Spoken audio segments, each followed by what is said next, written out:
روزے کی نیت کن لفظوں کے ساتھ کرنی چاہیے؟ تو نوٹ کیجئے، اس بات میں کوئی شک نہیں، یہ تو اللہ کے رسول صلی اللہ علیہ وسلم کا فرمان ہے کہ بغیر نیت کے روزہ نہیں ہوتا۔ جو فرض روزہ ہے نا ماہ رمضان کا، یہ نیت کے بغیر ہوتا ہی نہیں۔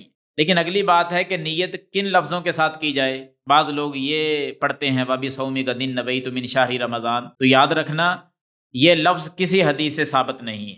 وَبِصَوْمِ غَدٍ نَوَيْتُ مِنْ شَهْرِ رمضان یہ نبی صلی اللہ علیہ وسلم نے ادا کیے ہوں، کسی صحابی نے پڑھے ہوں، کسی محدث نے اپنی کتاب میں درج کیے ہوں، تو کہیں سے بھی آپ کو نہیں ملیں گے یہ الفاظ۔ تو پھر نیت کیسے کرنی ہے؟